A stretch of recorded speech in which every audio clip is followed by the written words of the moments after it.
we called it EJB hardening. Yes, it works. Red paper, exactly, yes. Version 2.1 was very quickly followed by 2.2. I think we never claimed it as a full version. It's more of a technology demo, tech preview, that's the So, Java and Kix ran unchanged for a number of years. But we were aware of some issues. And I'll describe these issues to you. Every transaction you ran used the whole JVM to itself. So we had to have many pools of JVMs to support concurrency of transactions. And if you imagine Kix runs in a 31-bit address space, so you are quite limited on your storage. Storage is the main thread from memory, if you want use of the PC. And so this practically meant that when you had 10 to 15 maximum JVMs, you run the risk of running out of storage. So some concurrency were not great. And of course, because this was for the mainframe, and the mainframe was for the best thing, so you believe, Kix made Java work in a very mainframe way. And we hid some of the internals, or some of the externals even of Java, and created our own APIs to run against Java. And we had Kix options to mirror standard JVM options, and just tried to make it much more familiar to the existing customers that we used to call on the mainframe for all those years, to lead them in general. With hindsight, that was a mistake. These type of JVMs were also stateless. So if you have a pool of JVMs and your application is going to run in one of a number in the pool, you don't know which one it's going to run in. So any transactions that wanted to run Java were fairly stateless or had to be stateless. And you couldn't run the traditional server application type programs in there because your JVM would soon, or may soon vanish. You never knew how long it's going to live for. Of course, debugging for developers didn't like that. Which one of your JVMs has got 100 in it isn't predominant. So Java didn't really get as much attention as we would have liked. Failed to gain the mainframe programmers' blessing. So it's a bit alien and a bit slow, a bit inefficient compared to Colon. And Java programmers wasn't too. So having been there at the time, I think that I would to defend some of what was going on here and explain a little bit further that I guess around that time, Kix had been emphasizing a lot about transaction isolation and the ability of one application to be isolated, one instance of an application, one transaction running on application to be isolated from another. And the way COBOL and PL1 and the assembler allowed one application program or one instance of the application program to interfere with another was our great sort of fear and caused a lot of problems.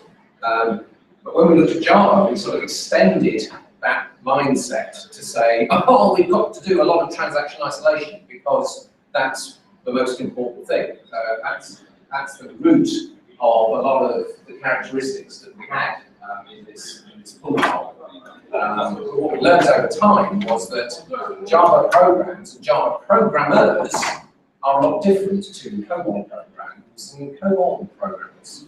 And I must say that I've sort of spent time since this period sort of unwinding a lot of the protections that we put in that turned out to be either merely redundant or actively unhelpful.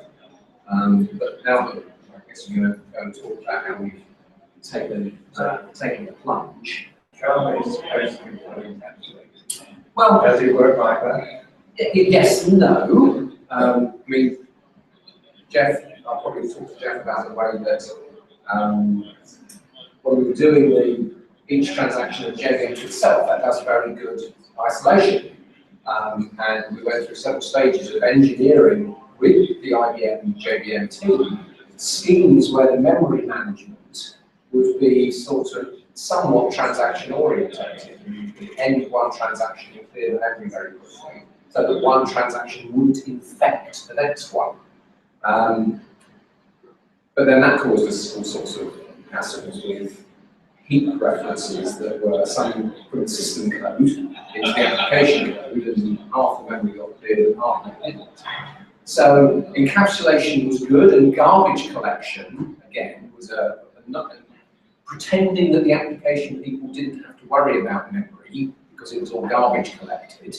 I'm sure we've all got experiences of how that doesn't eliminate the occurrence of memory leaks, for example. It just makes them probably harder to work out what is actually leaked. But the basic point being that, yes, the way you write a Java program is a lot different to the way that people have written and continue to write COBOL programs. So that meant we, after some experience, which we had to gain, we realised that JVM is actually a pretty good environment to just let run in like terms of as nature intended and not as kits imposed on something that work. I should probably apologise for some of my dodgy graphics at this point. There are more. So, one day I was in my office reading the cartoons as you do, and my piece was disturbed by a couple of my learned colleagues excitedly coming in and saying, "What if we just ran Java like it's intended to be run?" That's what I thought. We could have a multi-threaded JVM.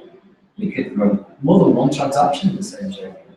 We want to still leverage all of that legacy data and still link it to those core applications. So, of course, I was left with no idea what my next assignment was going to be. And there were many challenges. And I may get a little too low-level technical here. Please stop me if I do, or if you've lost me completely. But one of the things that we encountered was that Java runs in this kind of a POSIX environment on the mainframe. We call it LE, language environment, and it's only got a single entry point. So these transactions that now before and use the whole JVM, there were some good reasons. One of those reasons is that that thread that's running that transaction in kit could only get in as a single entry point. So you couldn't have more than one. But this was one of the challenges I had to solve. And if we could get lots of these transactions in, then how does the JVM share the shared state or the context of these kits, tasks, and transactions that are running? And again, if there are multiple POSIX threads, we'll call them, that run in the JVM, how would the kicks dispatcher maintain control of them? I mean, they're in a different environment here. It may be the same address space, but it's very foreign technology to address. So when Ivan said earlier that we distinguish applications from, say, the operating system or database,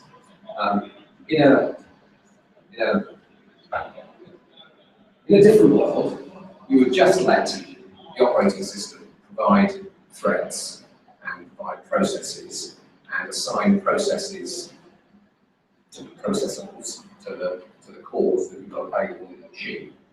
But one of the things about kicks since the beginning was that, and I was talking to Ivan on the train on the way out, what kicks did with our old green screen terminals, because remember 1969 it was all green screen text terminals connecting into a mainframe, and it was engineered at that point in time to manage efficiently a lot of terminals that the operating system by itself couldn't do by using one of these TCVs, that is a single thread, but the kicks dispatcher that we mentioned there is doing its own context switching and dispatching and all that sort of stuff.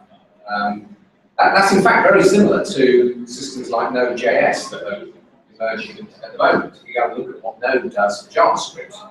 It handles a lot of web sessions, but essentially on a single operating system thread, because that's how JavaScript works. You can scale to have a greater number of interactive sessions without using up quite so many operating system resources if you play the trick of taking a thread and then sub-dispatching it. But Java has a very mature and comprehensive threading model. So part of the challenge that we had was, rather than use it in the very restricted way that we had been doing by putting a single transaction into an entire JVM at a time, and then serially reusing the JVM over time, we actually wanted to run the JVM, as I say, as nature intended, with individual KIX transactions using the actual threads that the JVM is looking after. And they, in fact, mapped down to, quote, ordinary operating system threads, and then get dispatched onto the hardware. So we had to marry the world of KIX, where we've got this particular environment of sub-dispatching, with this full-blown thread, full concurrency model that the JVM, as nature intended, we deployed. So we had to rethink the way in which we move the context of a transaction on and off the execution units. And I think I'll maybe let Ivan talk about that, because some of us don't actually understand what was done. Are we still in the mode of sort of committing rolling back the database into our system? Right, yes. Somewhere outside. Indeed, we are. Yes, so that's actually another point. I will talk about that, considering we bring it up. When we mentioned EJBs, for example, one of the big challenges was to marry the non-KIX view of a transaction with the KIX view of a transaction. KIX is just 100% transactional at its heart, whereas the view in the Java world is that, well, you might have a transaction there, and sometimes you're in a transaction context, and sometimes you aren't. And you can start one and suspend it and then go back to it, which we don't really do, like, but we have to marry that world together. So one of the challenges with EJ always comes under EJ is the declarative model of being in a transaction or not, having what WebSphere terms local transactions versus the transaction model that KIX has, where you are always in a transaction. If you commit one, you're immediately in the next one. So yeah, that is a sort of point where the two worlds do butt up against one another. Just continuing on that, I can also comment on which way or through transactions they go to. Right. So what we've done with the JVM and with Liberty in general is that KIX has always supported KIX for a very, very long time has supported the idea of a global two-phase commit transaction, particularly between what you might regard as the application and what you might regard as the database, where the database is separate from DB2 or load, for example. So that's normally how we would two-phase commit. KIX manages some resources itself, so there's a file system called VSAM, and there's key sequence data sets there, and KIX is essentially the transaction manager for those things. And we have a component called the recovery manager that deals with all that two-phase commit protocol. Now, something that we've done recently, and I'm going to talk about it at some point, is that Liberty, this WebSphere application server, we take the entire system and we run it inside KIX. We've had to marry the idea of the WebSphere transaction, the Java JTA transaction, with the KIX unit work.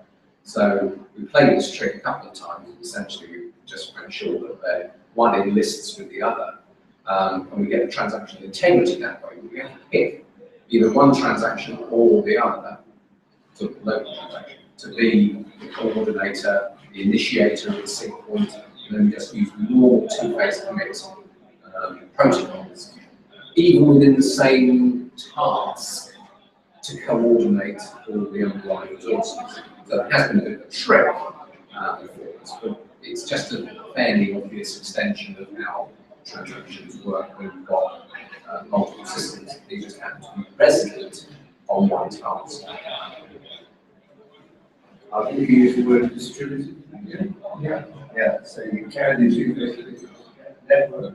Oh yeah, I mean, You all think carefully before you do. Absolutely, mainly from the locking point of view rather than then get onto the overheads and the screws.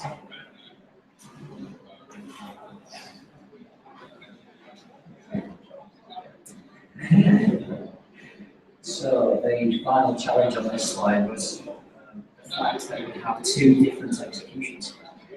It's Kix kernel itself maintains an execution set, and the LE opposite side of the system and JVM runs also two execution set. We want it to be able to run essentially in and out of the two environments on the same TCB. TCB is a task control block, I should say, which is a thing thread, it's the operating system thread. And at the same time, as we've just been discussing, of course, is we have to maintain the robust recovery that we're used to.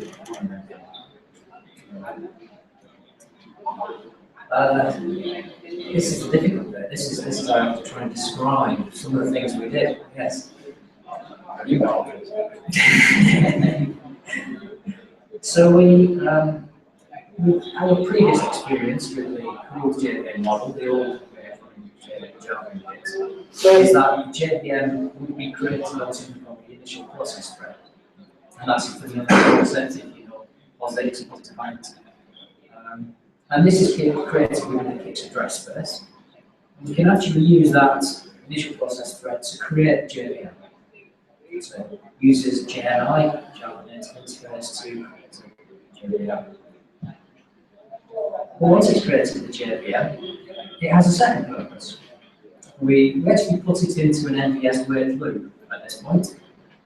What's MBS? NVS. Have we not mentioned NVS? I think so. That's the same word system as the name for it. It's actually the operating system. Actually, it's not called NVS anymore, is it? ZOS, I should update my terminology. They're essentially the same. And we came up with this concept that when Kix dispatcher needs a new Java-enabled TCB, remember these TCBs, or these threads are known as TCBs when they're in the Kix environment, it could send some form of communication across to the TCB that's running positively. And that communication is a well-known technique and for an NDS PCB, so it's for event control. And that wakes up the LPT, which was in this kind of sleep. And it knows when it wakes up, I should create a new thread. And this is how we got around that single entry point. So instead of having lots of TCBs or threads into the JVM environment, we had the one that were allowed in, and then that would spawn others that could be made available outside. Is that the start of the session? Does that coincide with the start of the session? Did you say you need a new Java enabled task? Yes, so it will be the Kix transaction or session that wants to run some Java, but this little mechanism is in the middle is agnostic of the session at this point. Any time in the life of a transaction, because this, we had to work. The multi-language is not just that we can run transactions that are either in PL1 or COBOL or Java, but a single transaction can be made out of a component in COBOL and then can essentially pass control to a Java method, and that can be a time when it's got that. Thank you. So this newly spawned thread is just a standard POSIX thread. Doesn't know anything about Kix at this point. So again, we use some native code. We bootstrap up this thread through the Kix kernel. And we do it as a Kix capable thread. And that puts some environment on the TCB to allow it to run in Kix and have these Kix capabilities. And once it's come up through the kernel, it's given to dispatcher, Kix dispatcher, which puts it into a pool of what are called T8 TCBs. And that's the name we gave for them, T for threaded. 8 is the mode of TCB. I'll try not to get too much into that, but 9 is a user mode, 8 is more of a system mode, so it has more visibility of storage. Like memory protection. Memory protection. Yeah. And so it becomes one of these T8 threads or TCVs. It has the Kix environment established on it, and it sits and works in Kix Dispatcher. And it's one of these that Dispatcher gives the transaction that wants some Java. So it says, right, well, here you go. Here's a Java-enabled thread. Now run your Java code. And when it does that, I should also say it takes the transaction state and environment and places it onto that TATCB to give it the context in which to run the transaction context. And this is the fun bit. This is how we got around the stack execution problem. And a colleague who has since retired, he's responsible for this bit of magic. He noted that there's a special machine stack in the ZOS hardware that allows you to kind of stop or hold your stack, save it somewhere, and start executing another stack elsewhere. And you can use this special stack using PC and PR instructions, which are ZOS assembly instructions.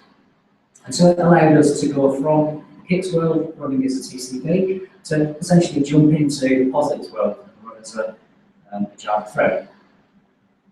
But remember, we've already put all the Kix state on that TCP, the state goes with it backwards and forwards.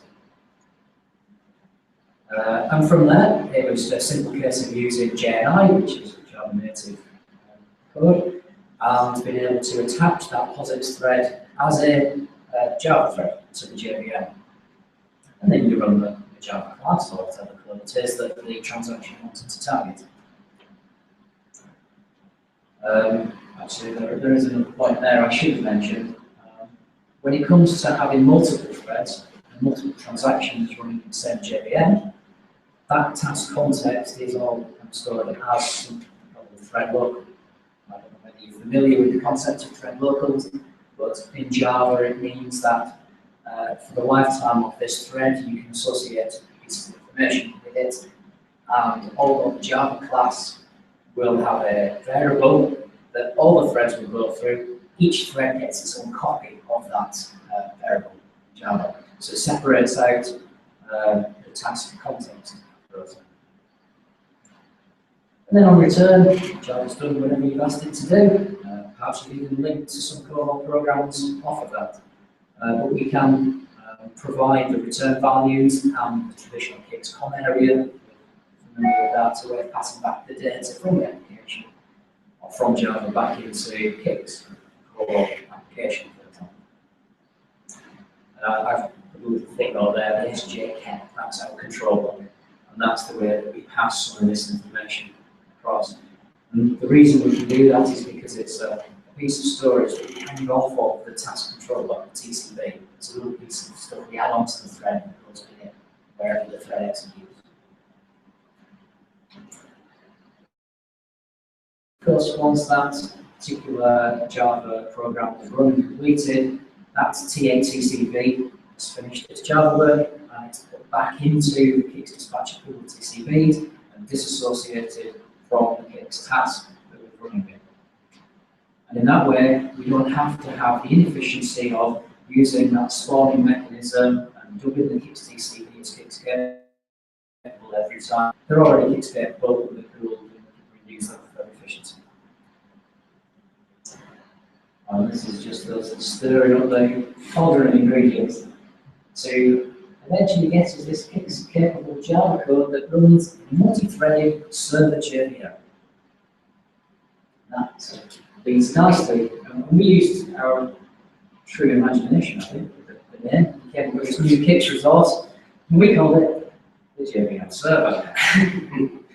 So, yes, we must have been short of inspiration. Yeah. But it gets the concept across.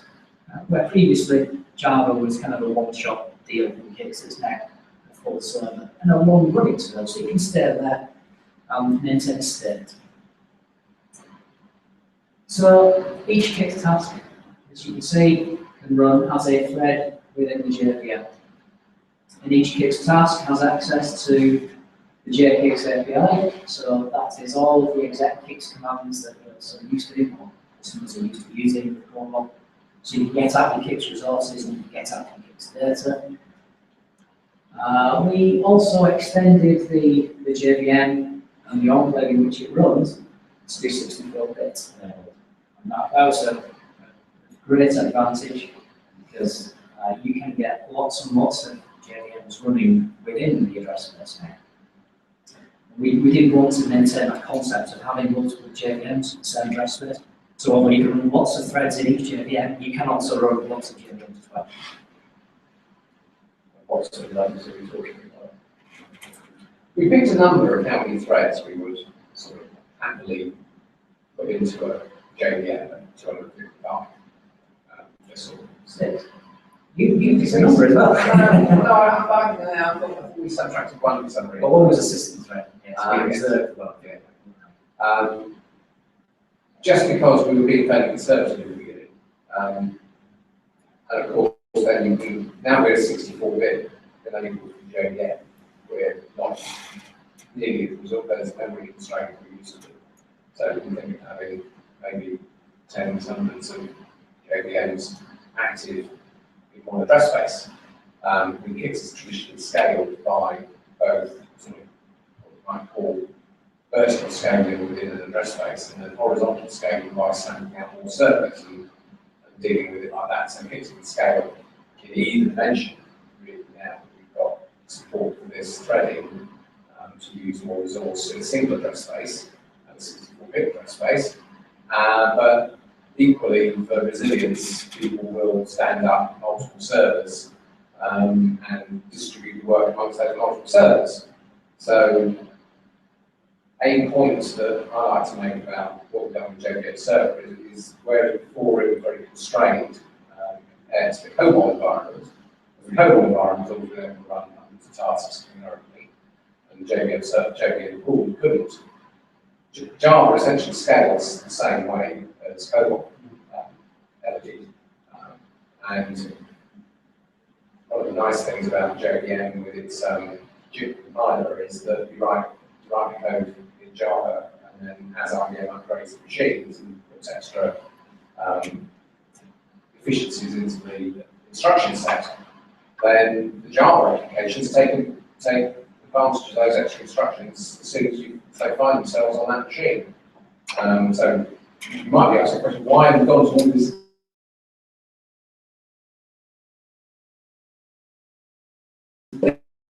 maximum way of exploiting machines? And also we were addressing the skills. I said 950,000 COBOL programmers or Kix programmers. Well, yeah, but they're all at a certain age, or tend to be at a certain age. And Java folks tend to be at a different certain age. Node.js programmers will be at a different age. So that's why we have to keep up with the technology and run it as efficiently as people are used to with the assembler or COBOL. That's the challenge we set ourselves. We have to evolve over time with different ways of exploiting JVM or other runtimes within the Kix environment. The test team ran with 100 plus JVMs in the same Kix region. Now you've got application data may be shared. I'm not quite sure of how that works, but to what extent is that transaction? There are all the tasks going. What's going on there? So in this context, I think application data, I'm referring to Java static variables, class level, or Java objects that encapsulate data that can stay live in a JVM, even though that particular session has come and gone again. Perhaps it's left, altered some state, and left it there for other sessions to come in. That was one of the real learning points between the pool model and our focus on isolation. That everybody wants isolation, don't they? Yes. And the way Java programs work. Because one man's isolation is another man's, I can't build a cache. Yes. And that was sort of one of the learning points that said, you've got to let them get on and maybe hang some data in static and actually have multiple transactions potentially get hold of them. So they're going to do their own undos or something? So Well, do but their this own isn't really for business data as such. It's not stuff that's going to be hardened to a database. This is working storage almost. But if you've gone to the expense of creating a database connection, for example, you want to share that amongst different tasks. Thank you. So, one of the things that might strike you here is that I've said there's no EJB or code support. And yet you just heard Ian talking about our EJB and code support. But I wasn't that enthusiastic about it, though, was I? No, no. But this is a statement of the base JVM server. It's not a statement about technology as you'll see in the presentation. But at the time, we got burnt a little with EJBs, you might say. Customers didn't react to what's in that time? I'll try and explain as well. So, progressing the slides, debug is much easier because it's obvious with JVM you want to debug it. Tabs or utility clips or wherever you debug it. We configure the JVM in a very standard way, something called the JVM profile, which just has the Java options to pass straight through to the JVM itself. There's another aspect of configuration, which is something called an LE runtime options file. That's about tuning the POSIX environment that it runs in. We provided an out-of-the-box best can do option for all customers that don't want to compile or tune to the nth degree. So a set of options that work for most people. And of course we provide statistics, just like all KICS resources, which can tell you all the information about your JVM server, how many threads are currently running, how many threads have run, how many threads are, or how many transactions that have to wait because there weren't enough threads available, things like that. And the underlying JVM statistics like your heap size, which garbage collection policy you're using, how long your CPU is spent doing garbage collection, those types of things.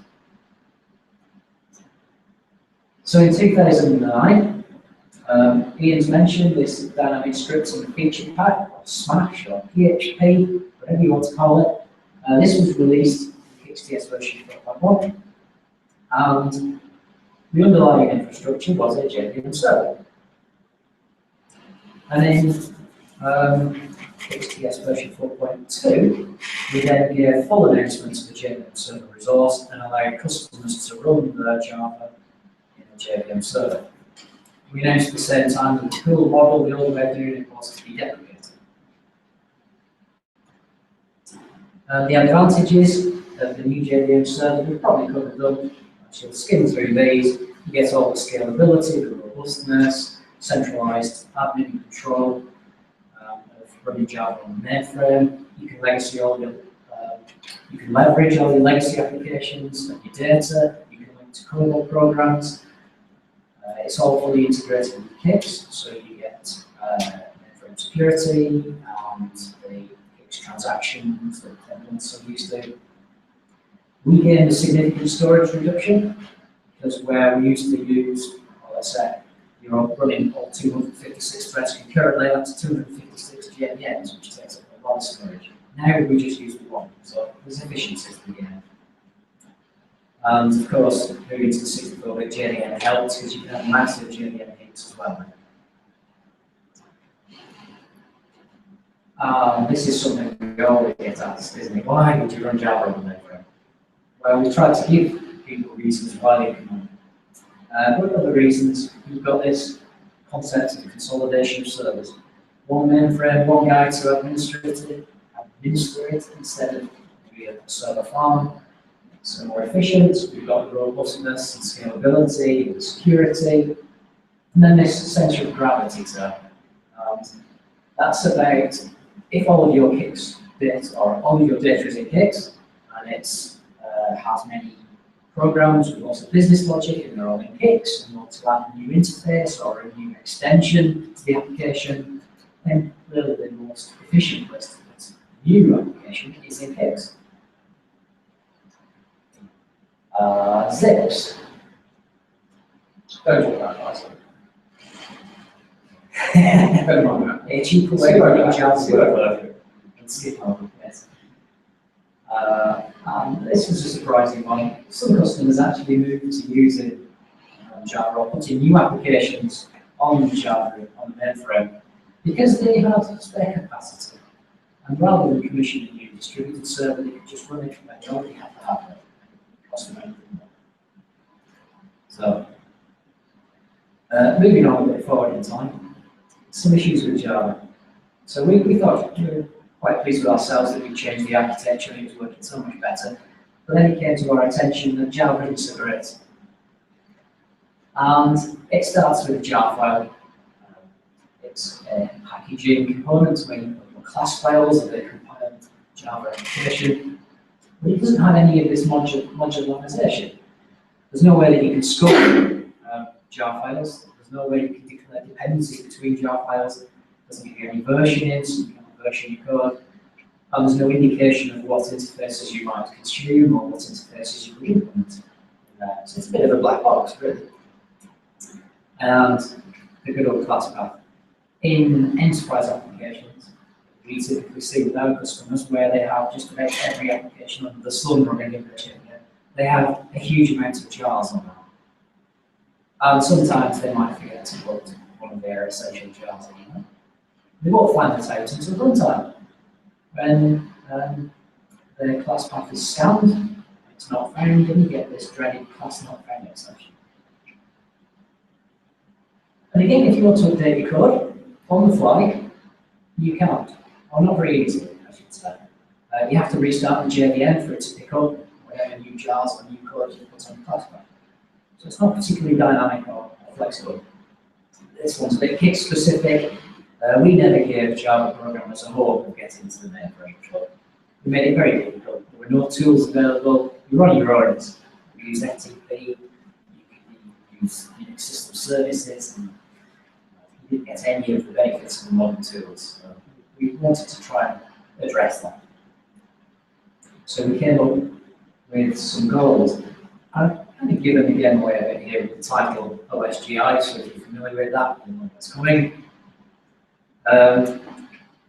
Again, you get the idea of minding my own business in the office when I get the delegates and colleagues come in here and friends with some new wonderful ideas. This one, we've gathered an OSGI expert for this one, who came to tell me about the virtues of OSGI. For those not familiar, OSGI is a modular system and service platform for the Java programming language. It implements again a dynamic component model, which allows you to install and update applications on the fly without having to restart the JVM. So it's quite useful. And it introduces the concept of an OSGI bundle. And a bundle is a way to package things, just like a jar file. In fact, it is a jar file. The only difference is that you add some manifest entries, or some headers, as you can say here, into the manifest file. And these are what define the characteristics of OSGI. There's one mandatory header, which is the symbolic name. That's kind of like the identity, your mind. The rest are optional, but rather useful. This one says exactly what package or what code that this jar or bundle will export for others to use. It tells you what's in it. This one tells you all the things that it depends on. So this won't run unless in the same system you've got these other things as well. So it's a great way of being very explicit about dependencies. So yes, programmers thinking more about how to structure their code. And OSGI does away with the class path. Instead, each bundle has its own class loader, and you load the minimum set of Java classes onto that class loader as possible. So you can see each bundle has its own packages. And then there's this concept of a class space. And the class space is all of the classes that that bundle can see. In this case, you can see these packages that have been exported from these bundles and imported by this one. And what OSGI does is it says, well, I'm going to give you a mapping of how to get to those other bundles. And those are the class loaders for when you need those classes. This is the OSGI bundle lifecycle. Unlike normal Java, you don't just run OSGI. You have to do some prep work she was there. That prep work is to install the bundles into the system so they're all ready and available. And each bundle goes through this kind of a life cycle. And when you first install the bundle, it's in this install state, and it will only ever be resolved when the dependencies that you've been explicit about exist in the system. So you know when it reaches the resolved state, everything's there, and then you can start the bundle, there's an activator, you can optionally run at this point to do some initialization, and then the bundle's active.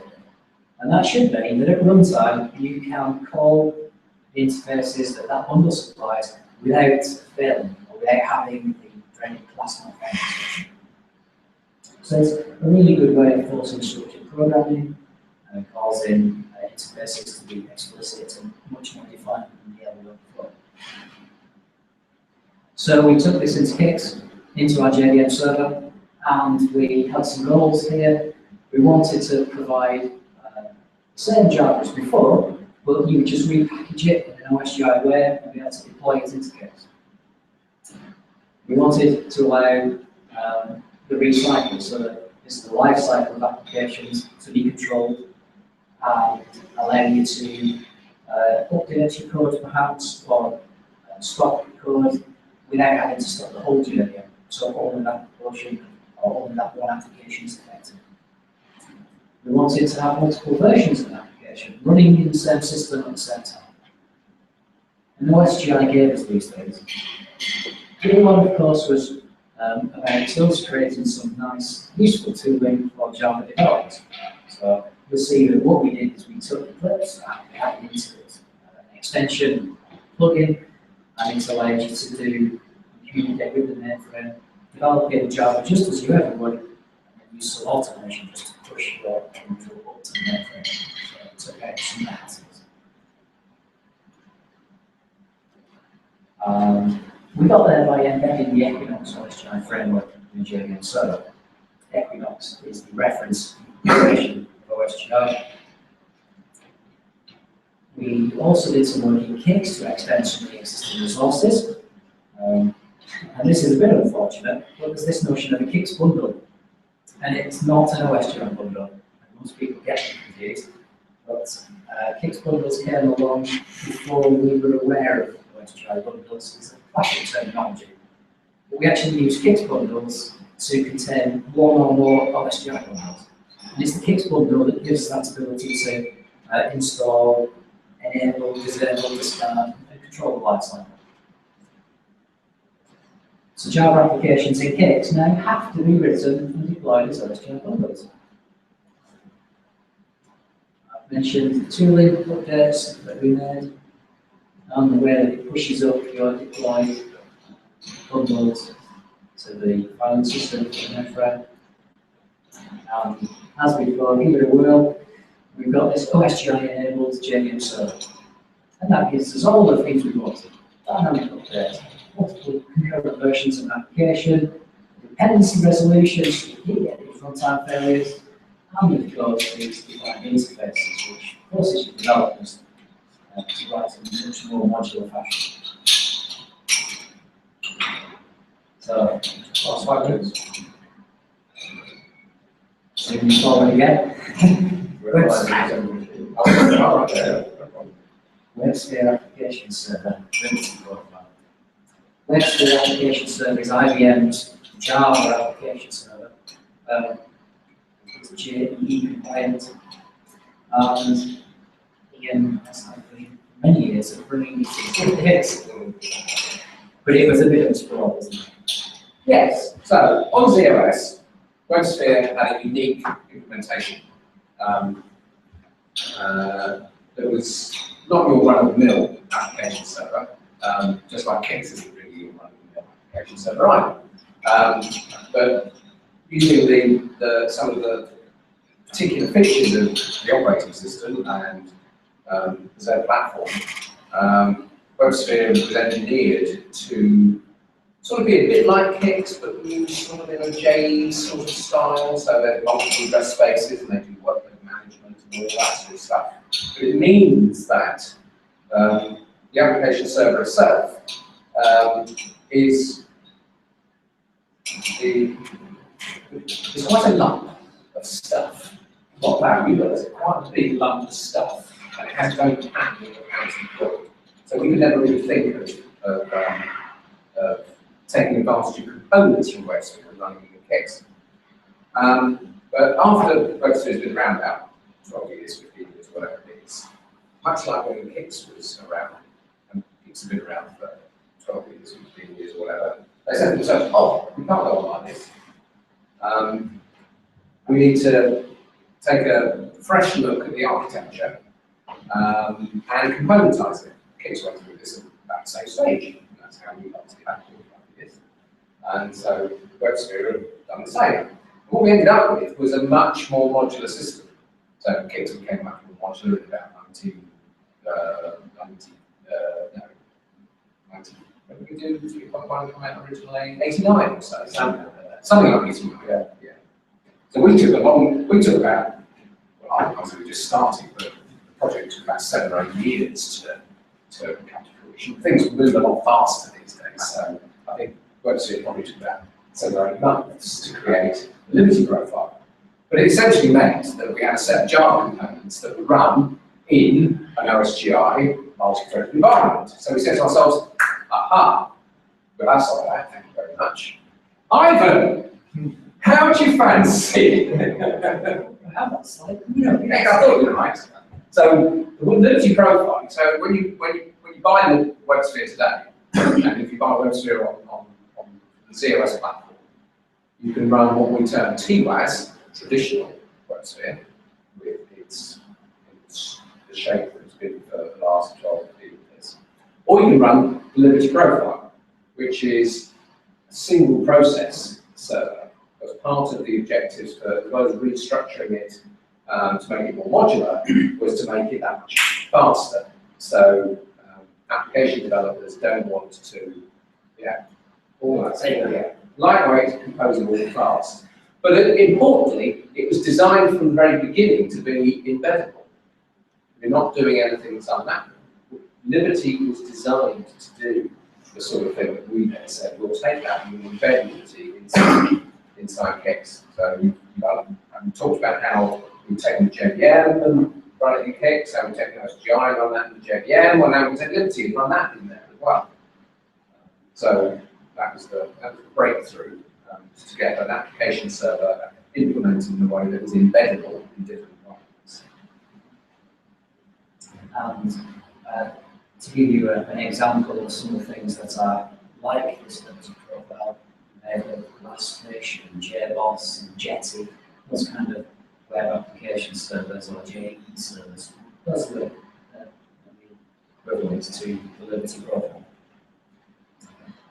So I think we can describe this quite nicely. That's what we call traditional WebSphere, one big lump of stuff that you can pull anything out from. And this is Liberty, which is much more composable architecture. And you can choose how it looks. You can choose the components in any server instance to keep it lightweight and specific to the needs of your applications. And it's vastly simple to configure. In fact, it's configured or it defaults everything out of the box. And we use this configuration by exception. So everything should just work, but if you want to change something, then you may do it through this description file, this configuration file. And it's the only configuration file for Liberty, which is a refreshing change from big WebSphere. So this particular example says I'd like to run this web application and give it its capabilities. So it's ready. There are some caveats. It is still a subset of the full VAS capabilities, but it is JE6 web profile compliant. And as Ian pointed out, it's written in Java, it runs within the OSGI framework.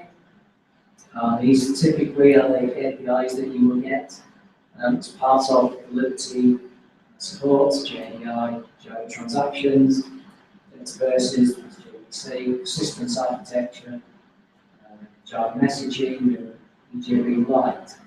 So, like I said, we didn't run EJBs earlier. Well, now you can see why we then maybe have to come back in again in a different form. And there are other routes to get in. Not your fault, is it? Exactly. much improved, much simpler. A number of interfaces for getting into the server, JSON and JAX-RS, the RESTful APIs, and JAX-WS web services. So it gives us some enhanced capabilities that we can bring in case. So it should be a plain server, shouldn't it, Ian, just to drop it in? Yeah, that's what I told you. Yeah, you did. Thank you for that. But it never turns out that way, does it? So we had some challenges here as well.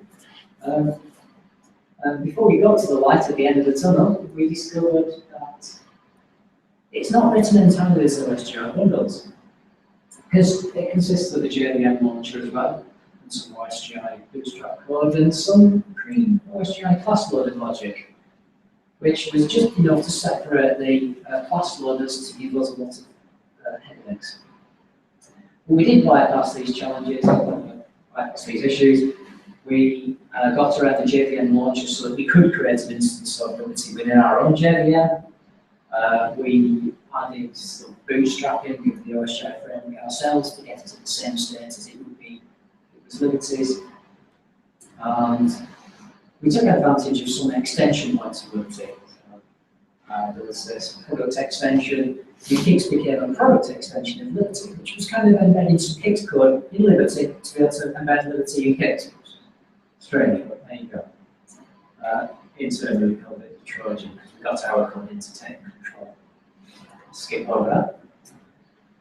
The other big challenge is that requests and workload comes in to Liberty, and it comes in through a native, what we call it, native NVS IP stack, which goes into Java sockets directly.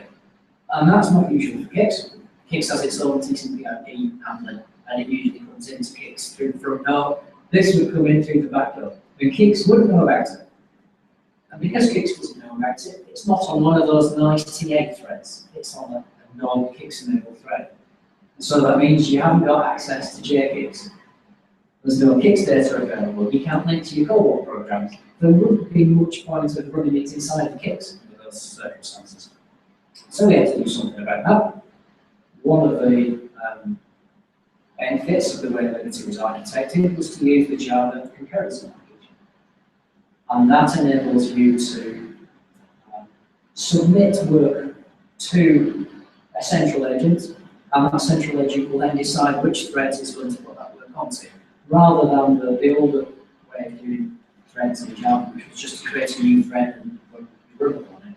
This gives kind of an intermediate way of doing things. And that was good for us because we could override the default one and replace it with a Kix one that created as a Kix thread. And then we had to do some enhancements and use the ECV communication mechanism I mentioned earlier. So this time we're calling from Java to prod Kix to get Kix to create a new transaction, which prods the POSIX environment to give us a new thread, which we can then run as the thread on which the requests run. So these are HTTP requests coming to Liberty as web applications. I just want to check just to sort of. So how much more have we got? We get to a couple slides in next. Okay. Okay. I'll skip over the internal issues of fixbacks and so on. Security integration.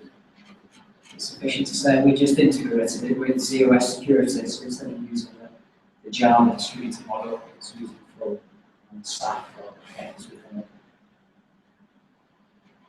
And we could push the identity that was acquired from here through into Kix so that you run your Kix transaction with the same user ID as you run your Java side of things to integrate it. So we embedded the Liberty server. The product extension to inject the Kix code, we replaced the executive service to give us Kix threads. We used enhanced bundles even further, so we can now have web applications controlled by the Kix bundle as well as the OSGI bundles and applications. Security. We enhanced the tooling again, so that if you're familiar with Eclipse and creating files and files and all of those web artifacts, then you can do that in our environment. And again, we've come up with also run this very fast, lightweight server locally in the same address space to handle all of this web traffic directly in here and integrate with all of these resources. I'll skip over this. This is just details of the various web applications, the EJVs, and ESMOs, and EBAs. And you probably don't need to know that. So really, we get into the end, a summary here of what this has given us for Kix and Java mainframe. It means we can run all of the front end things, the presentation layer of things, and Kix as well as the business logic that you traditionally expect to see that. We can support all of this newfangled stuff, JSF, JSPs and stuff. And we can give Java reading applications direct local access to all of this Kix data. Mentioned JavaScript and JSON, great for lightweight access. You can straight to Kix data using those interfaces. Web services to expose those traditional Kix web services, but this time through Java. We did support it through Kix native web services. So now there's a Java there as well.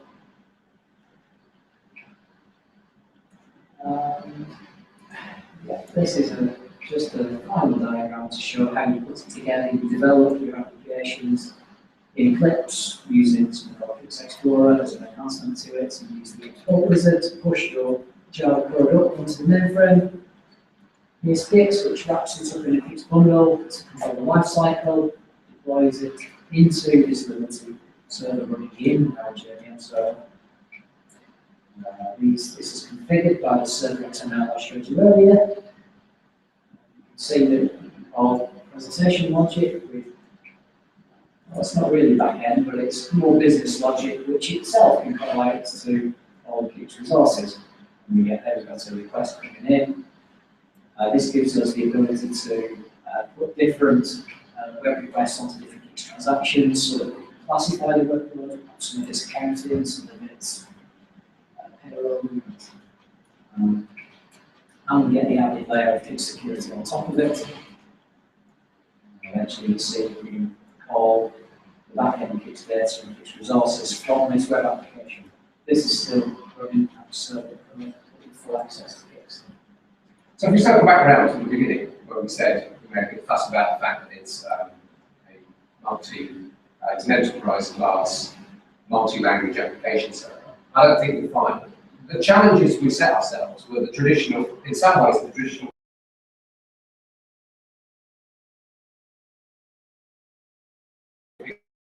Introduced COBOL, high-level languages, C, C++, and then Java.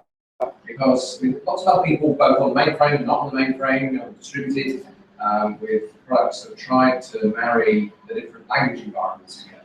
And you always get complications when you're going from one language environment to another. But it just seems that what we've managed to do, solving some of these problems, is produce threads that are these hybrid threads with many different personalities. We've got a colleague who talks about them. It's like those optical illusions where it's either a vase or two faces looking at each other, or it's a duck and a rabbit. Because depending on sort of which way you look at it, it's either it is Liberty, and it is a server engine. You look at it the other way, and it's a transaction system, and it's running COBOL, and it's all this sort of mysterious hybrid thing. But the value is that all the application assets that people have had for umpty years can now be extended and used very, very efficiently by any number of services on the front end. So we use this, except this is in fact for moving into areas like mobile. So we've got customers who are they're getting very worried because they're running so much mobile workload, making service requests to their Kix applications that, well, it's really expensive, but they're getting a lot of value out of it. But it really is just saying that what I'm the team have managed to do with creating these hybrid environments is of great value to the application. Well, the application developers can deploy this stuff, the enterprises can run this stuff, and it continues to be successful. That's great. Now, let's see if we have any questions. None at all. I'm sure there are questions. No, I'm going to ask a question. The question is, can you give us an example of an application that's actually used science? Don't name, yes. Don't name the company, but just tell us what sort of an application. Yes, well, yeah. I mean, you've got a pet customer, haven't you? So, is there an example there? Probably not really go into detail, other than they are using it. Tax, but not in this country.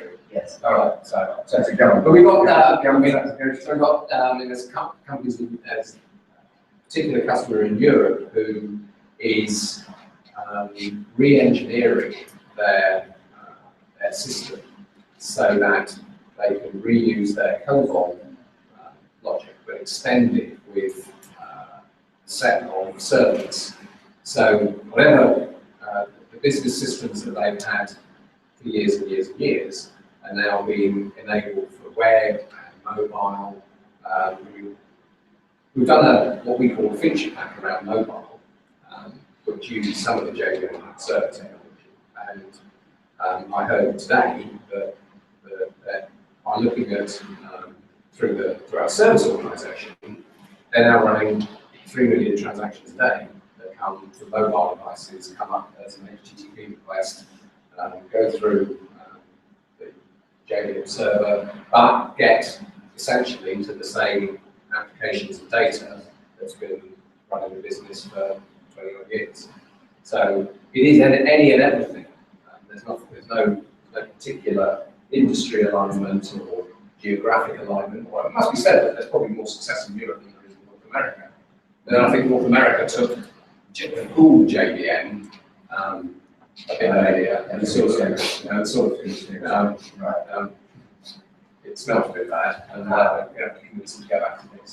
So, but it is a lot of focus on upgrading specifically to get to benefit. I think it's general. I can't tell you go and talk. Go and use this app on your mobile phone that is bound to be using this. Any more questions? Okay. No, there we go. I was just wondering, how do you handle live debugging something 3 million transactions a day? So Right, yes. Well, one of the things here is from the Kix angle, when you're looking at it like it's two faces facing each other, then all the usual techniques apply. So Kix and ZOS have numerous ways of taking traces, dumps, attaching debug sessions. When you look at it from the other angle, and it's about us, the standardization of the JVM means you can attach the standard Java debuggers to it. So, I mean, in production, when you're running 3 million, it obviously gets a bit harder. But if you're in the application development scenario, then you use all the standard tools. Obviously, we cope with people sending us in diagnostics from production scenarios, but essentially, because of the way we've integrated it, it's business as usual. When it comes to, we do have to, JVM and Liberty do write their own sort of log messages and all that sort of stuff, which we try to integrate more closely with where Kix system programming to go and look at it. That is a sort of hygiene factor that we're addressing at the moment. But it's sort of, generally speaking, business as usual in terms of diagnostics. Go ahead. Well, just as a general question, you mentioned where at some point the variety of languages and where you it might be used for different age groups or other groups. So communities are in comments on the sort of the new raft of JVM languages. Right, yeah, indeed. So that's a very good point. I like you raising that point because on one of the Kix community forums, we turned out to be one of our business partners, started asking questions because he was implementing Lua. So I don't know if anybody's heard of newer. It's been around. Scripting language has been around quite a long time. It comes out of Brazil, I think it is. And that made me think, oh, right, if somebody else has had it, I'll know about that. So, in fact, that meant that a couple of us raced each other almost to sort of download the Scala compiler, convert some of our sample code that's in Java across into Scala, which challenge. But yeah, so we run Scala in the JVM. There's a little bit of jiggery-pokery around how it got launched, which meant had to write a Java wrapper of Scala because we expect a static void with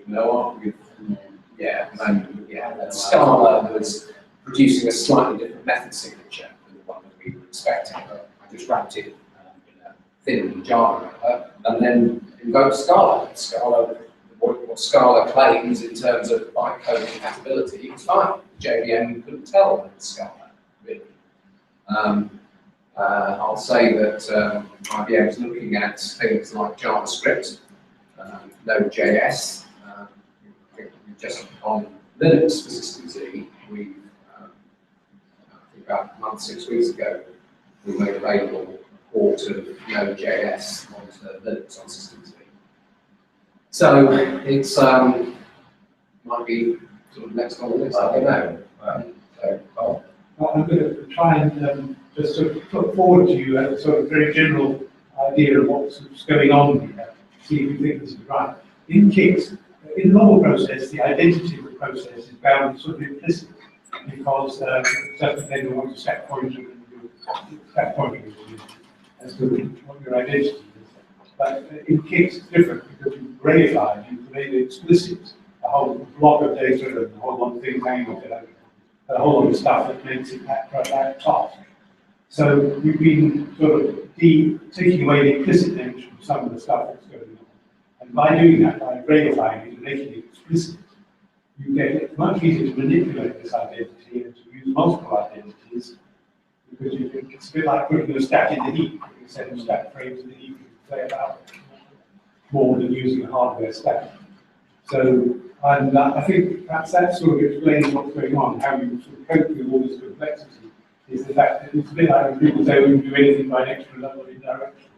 You know, My favourite phrase. Right, well, in this case, you've sort of got an Every extra problem level in computer science that can't solve of making it explicit. You've got an extra level of making it explicit. So by making all of things explicit, manipulable, first class in a way. Yeah. So then you've been able to do all these complicated things and manage them. Yeah, I think you're absolutely right. And the challenge and the bit of magic that Ivan referred to was one of the techniques of getting that explicit state injected onto a new environment. And like I say, some people understand it, some people don't, in terms of what actually goes on in terms of the magic.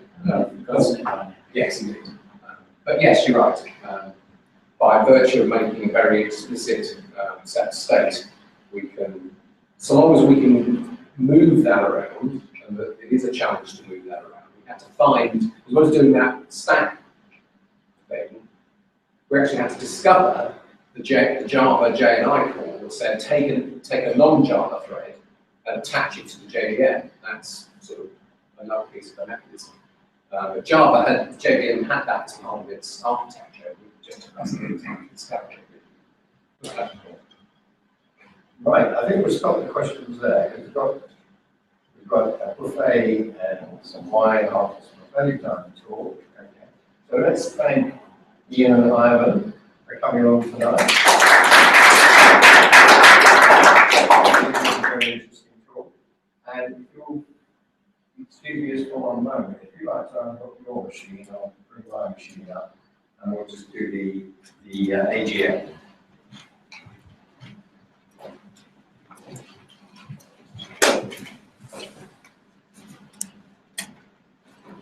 How long